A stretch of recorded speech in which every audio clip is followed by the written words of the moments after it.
শালুক এবং আমি দুজনেই পিৎজা খেতে ভীষণ ভালোবাসি, কিন্তু শালুককে বাইরের খাবার খুব একটা দেওয়া যায় না, কারণ ডাক্তার বারণ করেছে। আর বাইরের খাবার খেলে ওর একটু প্রবলেমও হয়, তাই মা চেষ্টা করে শালুক যে খাবারগুলো পছন্দ করে সেগুলো ঘরে বানিয়ে দেওয়ার, যাতে সেটা হেলদিও হয় এবং সেটা খেলে যেন শালুকের কোনো প্রবলেমও না হয়। তাই মা আজকে বানিয়েছিল হোমমেড পিৎজা, তাও আবার মাইক্রোওয়েভ ছাড়া। যেহেতু আমাদের ঘরে মাইক্রোওয়েভ নেই, তো মাইক্রোওয়েভ ছাড়াই মা পিৎজাটা বানিয়েছিল।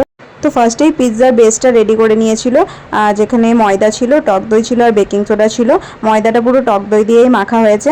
আর এখানে দেখো ক্যাপসিকাম কুচি, পেঁয়াজ কুচি, টমেটো কুচি, পনির রয়েছে কিউব করে কাটা, আর রয়েছে চিজ। তো আমুলের পনির এবং আমুলেরই চিজ ছিল। তো ডোটা অনেকক্ষণ মেখে রেখে ঢাকা দিয়ে রেখেছিল, দিয়ে তারপরে দেখো এরকম করে হাত দিয়ে স্প্রেড করে নিচ্ছে। তারপর মা বেসের উপর পিৎজার সসটা ইভেনলি স্পুন দিয়ে স্প্রেড করে দিচ্ছে। আর এই সসের ক্লিপ নিতে আমি ভুলে গেছিলাম, তাই আমি জানি না এখানে কি কি ছিল। টমেটো সস ছিল আর কি ছিল আমি জানি না। তো তারপরে ইভেনলি সসটা স্প্রেড করে দেওয়ার পর দেখো এখানে ক্যাপসিকাম কুচি, টমেটো কুচি আর পেঁয়াজ কুচিগুলো সুন্দর করে মা সাজিয়ে দিচ্ছে।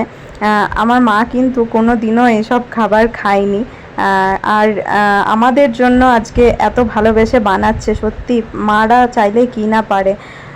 ক্যাপসিকাম, টমেটো আর পেঁয়াজগুলো সুন্দর করে দেওয়ার পর মা উপর থেকে পনিরের কিউবগুলো আর চিজটাকে গ্রেট করে দিয়েছে। আর দেখতে দেখো কি সুন্দর লাগছে, আর খেতেও অসাধারণ টেস্টি হয়েছিল।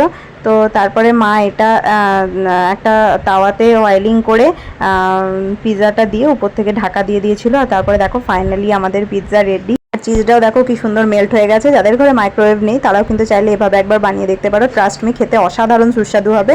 আর ভিডিওটা কেমন লাগলো আমাকে অবশ্যই কমেন্ট করে জানিও। টাটা।